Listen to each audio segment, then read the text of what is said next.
Good afternoon, Michael. Good afternoon, everybody. This is Running Around Jerusalem, but we are not running around Jerusalem. We are here in Zippori, the ancient village up north. I have no idea where I am. I have no idea what we're doing here. Michael, what's going on today? Well, we have come here because of our great friends in the partnership together, Central Galilee-Michigan partnership. Yeah. And they brought us here because they want us to get to know Zippori, both modern and ancient. The old and the new. But they also want you to get to know Zippori, modern and ancient. Amazing. And this, I will tell you, is one of my favorite parts of the country. This is one of my favorite places to come, and you guys will find out why very soon. Excellent. A special thanks to the Jewish Federation of Metro Detroit. Let's go run together and let's show you some stuff. So, Michael, I'm in a different place again. I'm in a different... Oh, turtle, look. Oh, wait. We have to see the turtle. We have to see the turtle. Hi, buddy. What's going on? He's in his little house. Hello. He's chillaxing.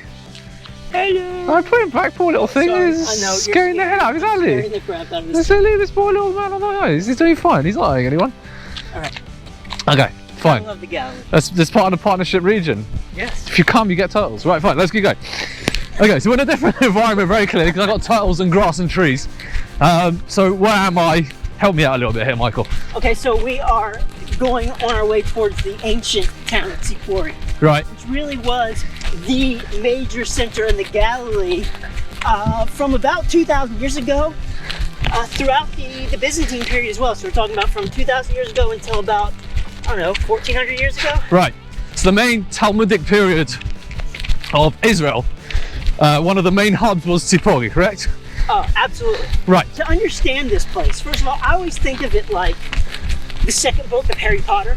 Okay. It's never really on everyone's first list of where do I go Yeah. when I'm in Israel. Right. But when you come here and you understand the stories behind here, and you understand the importance of what took place here during the Talmudic period, this is what connects all of Jewish peoplehood together, really.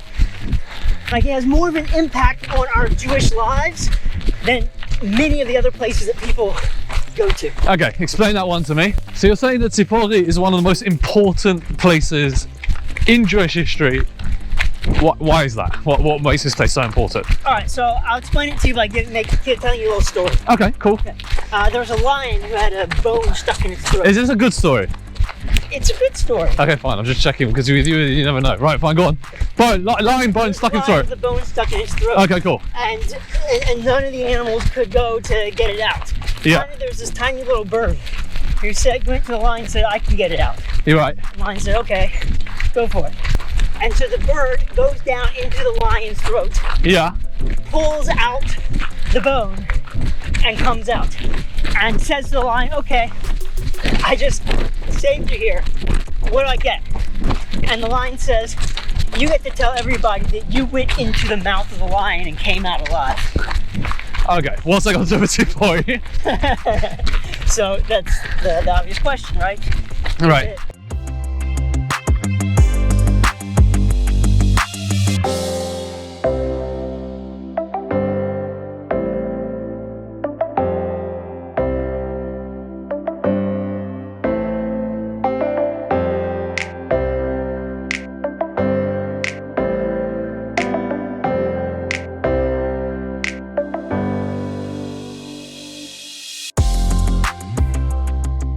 Okay, so explain what that story means. So for the last 2,000 years, Yeah. really since the time of the Maccabees, which was the last time that Jews Ruled. lived under Jewish rule in this land, Yeah. we've been under the rule of some other foreign power. Right. Okay, that's the lion. Uh-huh. And how have we survived all of these empires? Right. Right? We're talking about, it wasn't just always great under them. There were times when they didn't want us to exist. There was times when they wanted to put decrees that didn't allow us necessarily to practice Judaism the way we wanted to. Or other crises like the destruction of the temple even. Right. What did that do to Judaism, right? Had totally changed it. But throughout all of this, we somehow figured out a way to survive and keep our identity and keep our faith and our peoplehood, even though we were not the ones in control. We went into the mouth of the lion and we've come out the other side. Okay, so why Zippori? Why in Zippori? Because one of the real reasons that we are still here today is the ability to adapt that we learned through the oral law. What do I mean by that? Right, imagine Judaism when the temple stood versus Judaism after the temple stood. Sure. It's going to be different. For sure. You have to figure out a way to maintain your identity, even though the one place that was most sacred and where most of your rituals were there's no physical connection anymore. Now you have to make a spiritual and mental connection. But not only that, think about it. Where did they blow the shofar? Where did you shake the lulav and etcho? Right. Where did you do all these? The Pesach offering. Yeah. All of this was centered around the temple. So we had to figure out, okay, how do we take these holidays and this meaning and transfer it from a temple-based society to make it more of the democratization of Judaism, I guess you can say, in that let's bring it into every single one of the community, homes and give the communities the power over this. Okay. And those discussions about how to make Judaism endure even though we're not in control happened right here. In Zippori? In Zippori. Okay. The first time the oral law was written down in the form of the Mishnah, okay, which are important commentaries of discussions on what is the meaning of the Torah. Right, on the 5 books of Moses, was done by a Rabbi Judah Hanassi. Okay. Here in Zippori. I see. So the oral law starts to get written down and maybe even adapted a wee bit here in Zippori. Exactly. I see. So the way, and we're going to see in a second when we get to the ancient site, because right now we're running through fields. Yeah. You're probably asking. I'm really enjoying it, to be honest. But it's beautiful out here, right? Yeah. But I told you I brought you to an ancient site. And it's true. What's going on? Oh, I see. Yeah, but yeah, I'm optimistic. I've learned to trust you, Michael. Well, actually, underneath our feet is the aqueduct that brought the water to feed this city. I see. Okay. So I've learned to trust you. I'm sure there is an ancient town here somewhere because you promised me there was.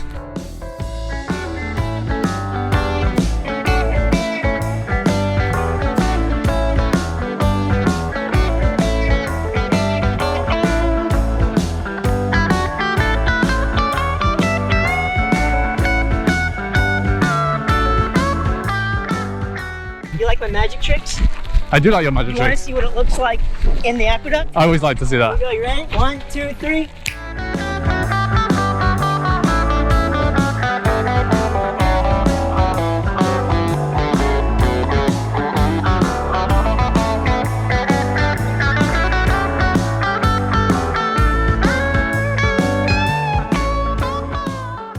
And here we are back. And we're back again. That was a pretty amazing trick. That's a great trick. I love your tricks. Fabulous. I remember the shook day and night trick is one of my favourite ones yet. Yep. There you go. Out, run number 2.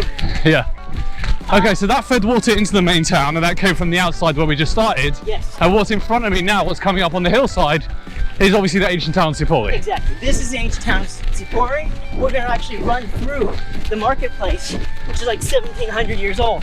But here's something that I want you to pay attention to. Yeah. Okay, we talked about how during the Talmudic period, okay, so we're talking about between around 200 until beautiful horses. Horses! Right? You'll see these horses a little bit later. They're amazing. Pretty amazing, huh? Stunning.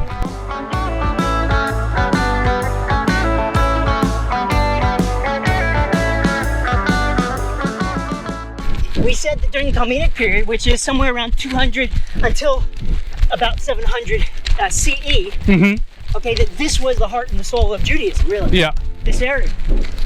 But when we see some of these mosaics, when we see the way that this town is laid out, yes, I want you to notice, do you see just Jewish symbols? Was this a Jewish town, or were there others that lived here? Well, I'm assuming if the Talmud was written here, it would be a Jewish town. You would imagine, right? Yeah, that makes sense. Except who is ruling this place? Rome. Judea during the Talmudic period? Rome. The Christians. Yeah. This is after the Roman Empire becomes a The Holy Roman Empire, right? Well, no, not before that. Oh, before that bit. After it's Christian. And just in the middle there, just in the middle, yeah. Yeah. By the way, look at this. You're running on a street right now that's 1,700 years old. This is the stones. Amazing. These stones are not being replaced. These are the Absolutely. unbelievable. Right? And we're coming to the very center of the marketplace because you can see that there's going to be a street going east-west and a street that's going north-south, and this is going to be the meeting point. So this is the main marketplace. And keep in mind that during this period of time, it's a Christian empire. So this is going to be a mainly Christian town. And here's one of the important things about Zippori is that the Talmud is written down in a time when Jews have to figure out how do we live as a minority. Right. And that's what's going to happen here. And look, I know you guys back in America can understand that, because in America we live as a minority.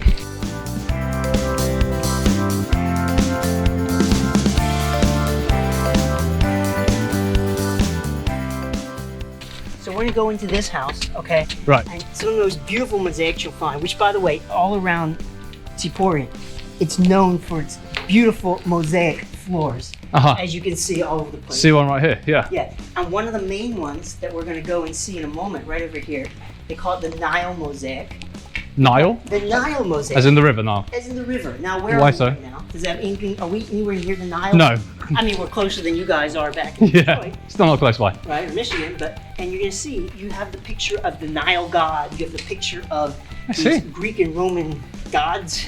And figures, right, okay. Yeah, and these figures, and would you expect to see that in a Jewish town? No, definitely not. No, definitely not, but you do, because again, we're living in this mixed town. So we're really talking about a place with almost like a paradox in the fact that it was, as you say, like one of the most important towns in Jewish history. It entirely shaped how Jewish culture continues from this period of time and onwards until the modern day. And yet at the same time, it's kind of got a mixed feeling to it.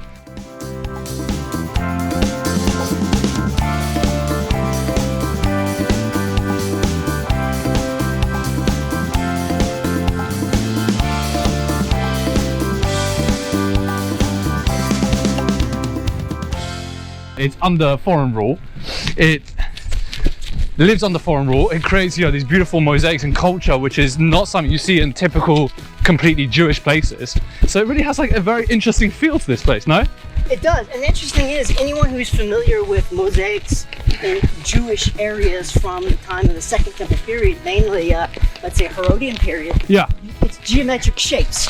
So if you've ever been to Masada, Sure. right, the mosaics you see there, Yes. all geometric. Yeah, not people. No Yeah. people, No. no images, no nothing, right? It's not done. Yeah. Zippori, it's all images.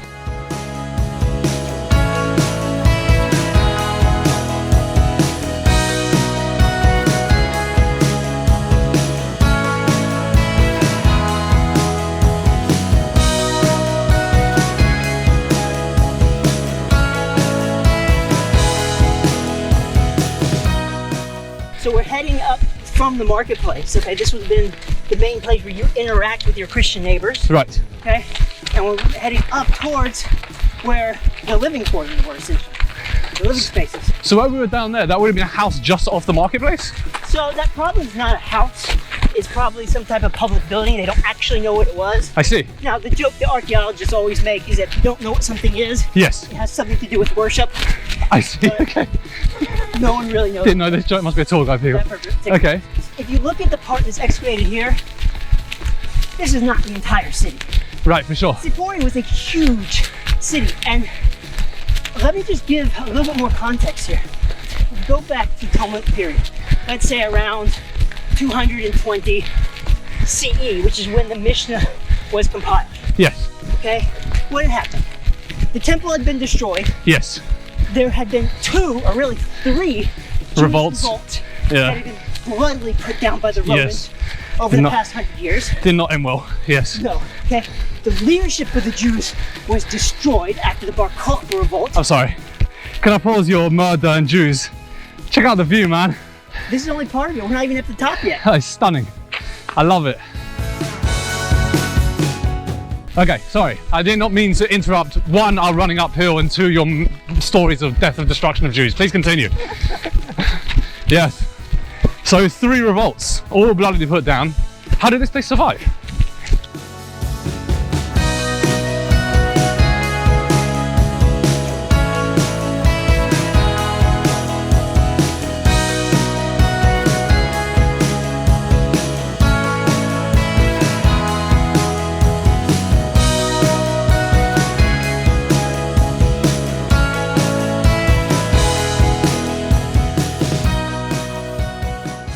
We have to duck inside this house. Okay.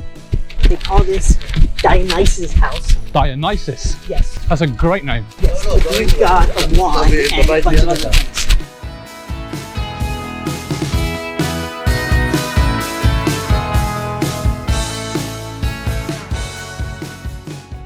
mosaic is unbelievable. Again, figurines. Not just that, it's depicting a scene from a symposium, famous symposium where Dionysus and Hercules, or Heracles is the Greek name, Yeah. had a drinking contest against each other. Very Jewish theme, right? Not so much. Dionysus, by the way, was also, there was a famous mystery worship cult around him that Actually. involved a lot of promiscuity and Debauchery. Alright, okay, fine. We got where we're going. we're talking Mardi Gras on steroids. Right, okay, fine. Right, so Good Night Out in Detroit doesn't quite compete, is what you're saying. Okay. This is not a Jewish theme. Like, No, it's a very paradoxical place. this house, there's a good chance it is described in the Gemara. What do I mean? This house is described in the Gemara. This house, did you see what they call the Mona Lisa of the Galilee there? Guys, see the picture here? Yeah. So there is a quote in the Gemara that talks about this woman in the Galilee that 10,000 eyes can look at her from all different directions. Yes. And she's staring back at all of them. Aha. You can look at that one mosaic from any direction. And she looks like she's looking at It you. looks like she's staring. Interesting. Okay. Okay. So it's really quite phenomenal. That house, you're talking about over 1 million tesserae of the little stones. Yes. And over in Zippori, over 100 mosaics, all of these. That have survived. So there's probably That's even more back in the day. Right, okay, fine. So let's go back to where we started on the uphill. So this place suffered a large number of revolts. How did this place survive? And how did it continue to flourish into such a major Jewish culture? So if you go back to before the Great Revolt, okay, which was 66 to 74 CE, this is the one where the temple was destroyed. Yeah. Before that, there was actually another small revolt that most people don't know about. It happened in the Galilee, and Zippori revolted and was destroyed. I see. But what happens? During the Great Revolt, they surrendered to the Romans and it spared. I see. And it's become the main center of the Galilee throughout this whole time. So even throughout the Bar Kokhba revolt, throughout the other times when other parts of Judea are up in arms getting destroyed, They supporters did not participate. Right, I see. And they survived. And when Jerusalem really is no longer the seat of the Jewish sages, they moved the Sanhedrin, which is the main body, the main legal Yeah. body. Rabbinic council kind of thing. Yeah. Exactly. Up to the Galilee. Right. Its second to last stop is here in Zippori. I see. And probably the most significant of all the stops because it's where the Oral law started to read down. Right, as we spoke about. Yes. So really, your story about your story about in the lion's mouth, the bone, is really sort of pertinent because they didn't participate in the revolts and they kind of had peace with the lion, if you like, Rome being the lion or the conquering other countries, and that way they continued to survive and they almost flourish. And as we spoke about, much of what we today call Judaism is based on what happened in this place. When you think about communal institutions in the Jewish community, what's the first place that comes to mind? The Jewish Federation of Detroit. Come on. All right, good. We'll pay you extra for that one. What's the next place? A synagogue. A synagogue. And what do you know? We happen to be an ancient synagogue in Zippori. There were more than a dozen synagogues in here. This one is the only one that we found, and it's remarkable. You want to come in and see? I definitely want to come in and Actually, see. we have someone here who can take us in who actually is more local. Amazing. And that's Ron, one of the Shinshining that's going to be in Detroit with you guys. Yeah, man, wicked. Hello. What's your name? Ron. Ron, how old are you? I'm 17. You're 17, and you from here, from Zippori? Yes, I'm from here. And what are you doing? But I'm guessing not the ancient site, right? No. She wasn't like born in the old ancient synagogue. I don't think that's what happened. And August, September, where are you going? I'm going to be in the Jewish community in Detroit, Michigan. Amazing. Okay. We're going to go see the ancient synagogue, and then Ron is going to show us a little trick of the trade. Yeah. Way out, so we can go explore the modern moshav. So what's the first thing that jumps out at you about the mosaics in the synagogue? First of all, you do notice that there are Jewish themes, but there's also the signs of the zodiac here with the sun god Helios in the middle. This is certainly not a Jewish theme. What is going on here? This is a synagogue. So first of all, we have to remember that at the time when this synagogue is in use, Jews are the minority over here. That means I'm sure that they're going to be influenced by the surrounding cultures, especially when it comes to art. I don't think anyone's kidding themselves. They think that they were worshiping these gods, especially not by this time period anymore. Okay, So we're leaving the old synagogue, ancient Zippori, and where are we going now? So Ron is going to take us back towards modern Zippori, the modern moshav. Right. And I hear that she knows a secret hole in the fence that we can go out. Okay? No one tell the Parks Authority. Okay? It's only going on YouTube, it's fine. YouTube watchers out there, you don't know this. I'm not showing this to you. But And anyway, Ron's showing us, so it's our fault. Yeah. Okay. We're not to blame. that's It's not running around Jerusalem. And so we're going to transition now into the modern moshav. yeah. Right, cool. So, but there's a connection. You guys come here, right? Yeah, we do. It's very easy to come here and amazing to see all the people that are exploring the area. Have you ever participated in any of the excavations? Actually no, but I would love to. And what's your plans after Detroit? I think I'm gonna go to the army. Okay. Hopefully something in intelligence. Again, intelligence. They're all on intelligence. Do you have lots of friends who are going into the IDF now? Yeah, most of them actually. Right, okay. It's going to be interesting, like my life compared to them. I'm part of a leadership program. Okay. And So cool. What kind of leadership program? it is focused on entrepreneurship and Nice. social connections between Arabs and Jews. Amazing. Yeah. Okay, so give me an example of something that you've done previously. Actually, we've done like startups and great things like this, and we invented ideas to help society. I did something connected to dogs. Basically, adopt dogs that are in danger of mortifications. And, Okay. basically, give them new home. And Love it. Amazing. yeah. What are you most looking forward to when you go to Detroit? I think the people. I'm really looking forward to know all the people there. From the ones I do know, I think they're amazing and super friendly, and it feels like a place that I'll feel that is a new home. This way? Okay, let's go. What? This isn't a path. What are you talking about? There's a path. There's no path. She told me there was a path. We're gonna follow her. Yeah? Okay. I'm trusting her.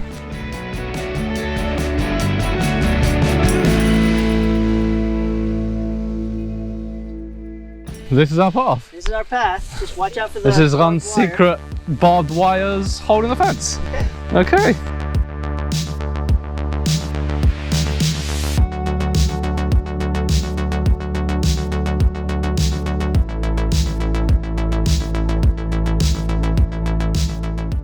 I have like a motorcycle that I'm riding here around in the What kind of motorcycle? Wait, I haven't finished yet. Yeah, sorry. It is a very intense bike. Yes. For the area here, for all the rocks and step ups and everything. Seriously, where do you find these kids? Amazing. Yeah, So you go dirt biking. So this is your biking area. This is where you like to use your Yamaha. I hear. Exactly. We go here from the forest up to here. Right.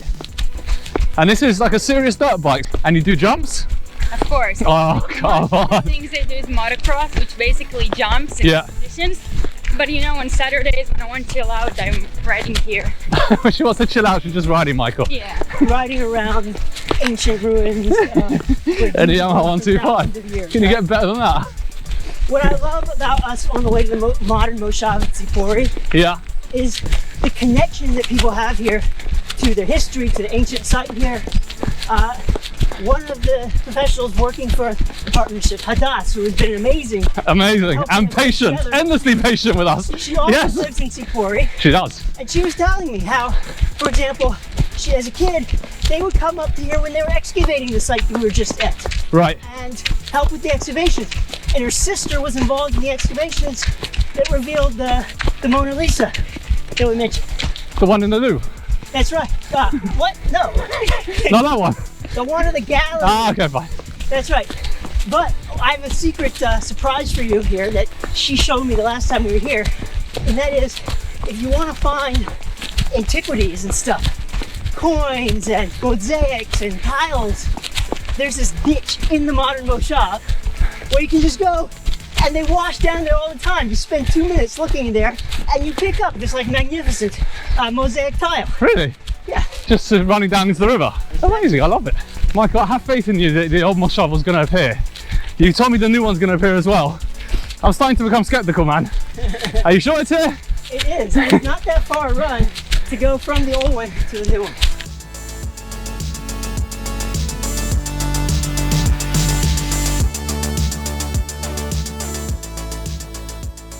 So this is clearly the entrance to the new moshav, correct? Yeah. I'm gonna move to one side so I can get flattened by a jeep. Oh no, he's going that way. All right, cool.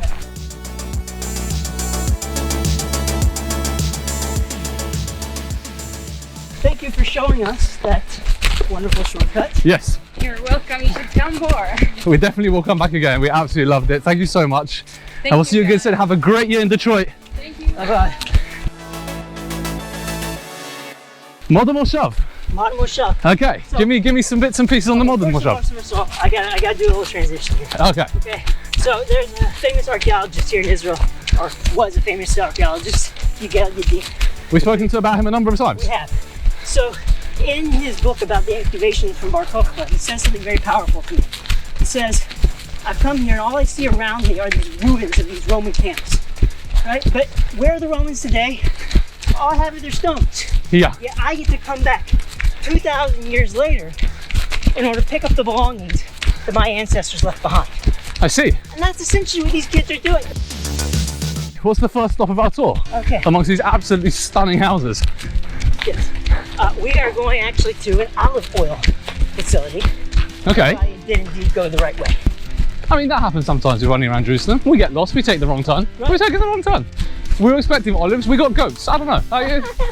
There you go. And look, you're building new houses. You want to live here? Yes. yes, I do. My God, it's pretty. I'm with you. I'm with you. Now, when I was checking this place out, it was funny. We were riding around, Yeah. and I was going with our other partner in this, the silent one. The silent one behind the camera. Yeah, that one. And we're running around, and all you see are like the trees and everything. It's like, where the hell? I don't see. Does anyone actually on the moshav yet? And it's because everything is surrounded by this beautiful Greenery, yeah. greenery and trees and fruit trees and It everything. is stunning. It's really amazing. Really, very nice.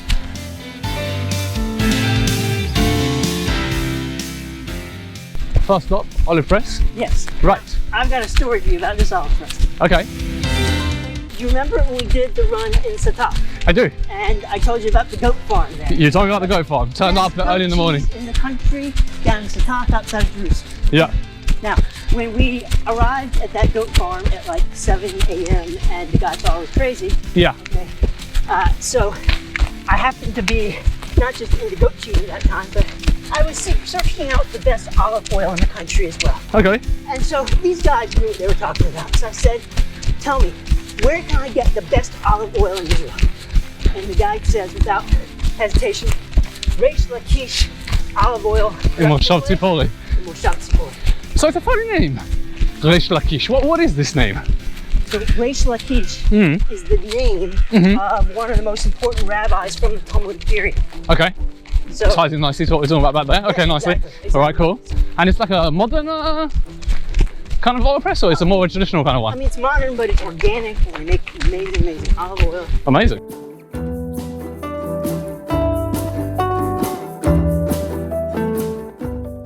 It looks so cool. I've never been here before. I'm very excited about this. We came here when this village was completely undeveloped, and we had a picnic on the hillside. And I said, well, this is lovely. It's as far away as you can get from anywhere in those days. Olive oil came late so much. I didn't even know what olive oil was. I didn't know what an olive was until I came to Israel when I was in my 18s and put an olive in my mouth. So we've always loved olive picking. And when they were younger, we used to go, when they were very young, we used to go picking on in the season and taking olives to an Arab village, and it would be the whole experience of going to a village and seeing how people made olive oil traditionally. And then 17 years ago, we got the children together and we said, they were much older now, of course, and we said, what do you think of going into the olive business? And they all said, well, that's a good idea. The secret of very good olive oil, there's a saying in Arabic, from the tree to the stone. The best olive oil is in the olive. The only way you can ruin olive oil is we can ruin it. So the secret of very good olive oil is understanding the olive, understanding the commodity that's in it, and getting it out as quickly as possible, as coolly as possible, as cleanly as possible. And then you're getting high quality olive oil. Okay, so we've done olive oil. Where we're going next is the local winery. The story there is you have a guy who was in the high-tech industry, I see. and he's like, I don't really want to do high-tech, I want to open a winery. So He changed his path. he changed his path and he opened a winery. And they produce about 3,000 bottles of wine a year.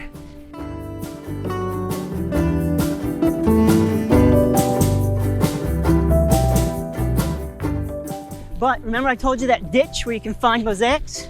Yeah. That's this ditch right here. Oh, really? To your left. Right. Oh, look, right here. Look. You can see stuff like stuck in the rock. And here's pottery. Where does it come from? Is the water bringing it from somewhere? Yeah, I mean, when you have rains, okay, again, so the ancient site is up on the hill, right? Oh, I see. It's So above everything us. is Right. coming down. So it's just washed downhill. But you have to remember that this whole area was Hi, buddy. inhabited in ancient times. So you can walk around much of the Galilee and you're going to find things like this.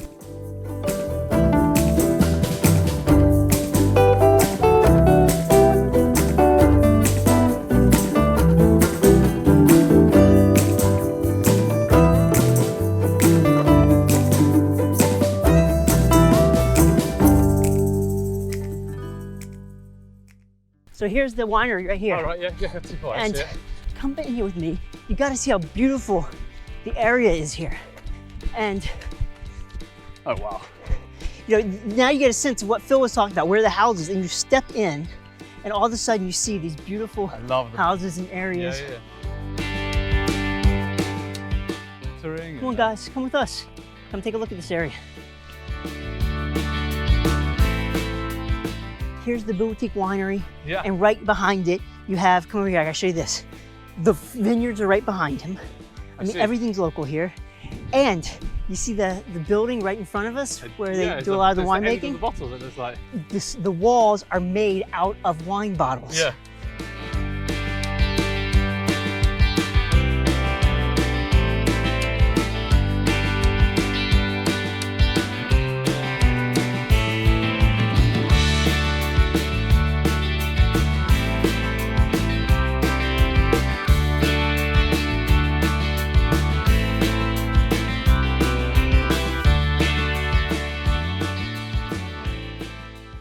I've seen olive oil, I've seen wine, and I love the blue shutters. I'm going to say it again, I said it before because it's so pretty. And then, where's my next stop now? We're going to a horse ranch. Horses! So I've done oil, I've done wine, and I've got horses. This is a great That's day right. out.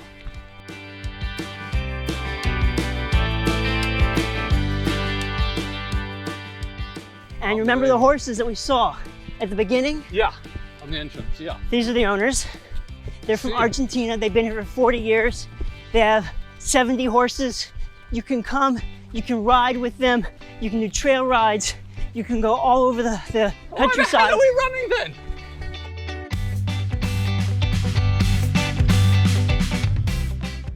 Literally the only reason I came here is to see the horses. I love horses.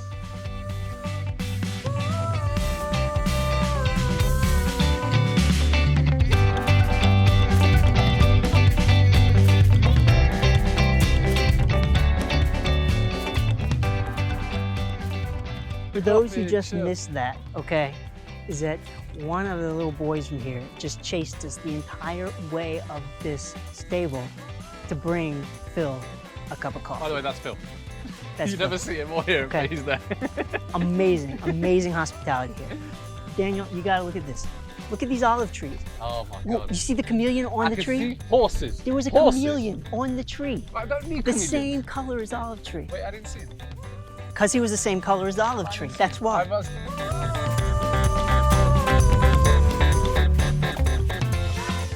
So what we're gonna do now is we're coming from the moshav. And the amazing thing is this area where they have the horses and let them Yeah. go and graze connects right up to where the ancient site is. Right. And so we essentially are doing a circular route that brings you all the way back To the ancient Zippori to site where we ancient started. Zippori. Fantastic.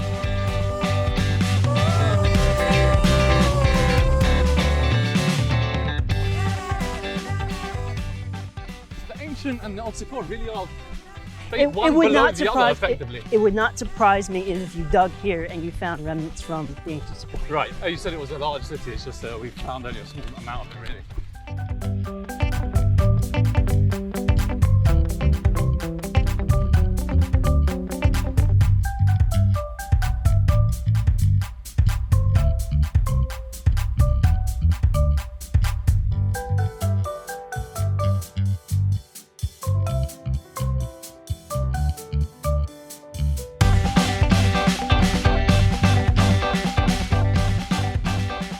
anywhere you see these sabra plants, Yeah. especially if there are a lot of them, like you see up here, Sure. a lot of times it means that there was an Arab village that used to be here, How'd you figure? because they used to plant these sabra plants as hedges Oh, I see. around, It's kind of borders. yeah, around their areas.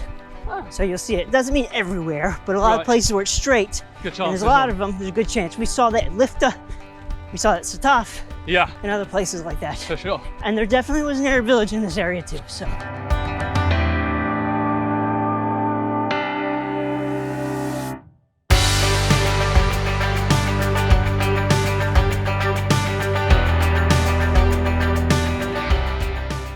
You know, as we're running through this beautiful scenery, I keep thinking about a couple things that each of our guests told us about.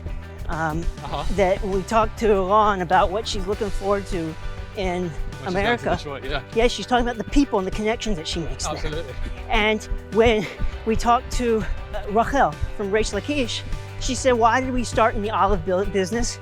It's something that everyone in our family could get agree involved on in, yeah. here. And we wanted to be together. We Yeah. wanted to create something out of it. So it's really amazing. And that I think it really sums up Well, The the whole- coffee to Phil the coffee. really sums it up at best. Running to him to give him the coffee, right? Absolutely lovely community that we have out here.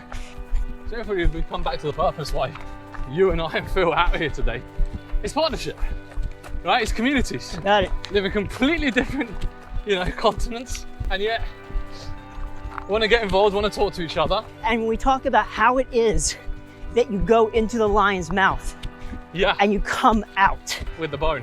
with the bone to live, I think this is the secret. It has to do with the personal relationships, the family structure within Yeah, the Jewish people, absolutely. right? We talked about how when the temple was gone, you had this democratization of Judaism, meaning that it went to the community and to the families. Yeah, And we are now responsible for passing it on to our children.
This was an amazing run, 6 kilometers from ancient Zippori into the new, back to the old. We've ended at the ancient reservoir, which we spoke about at the beginning.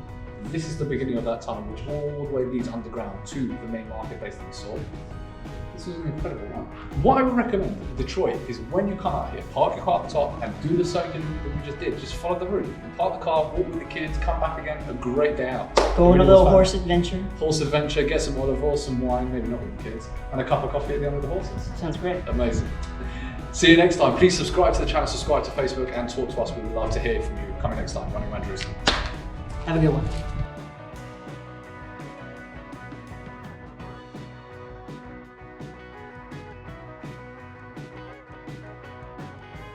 Knock, knock.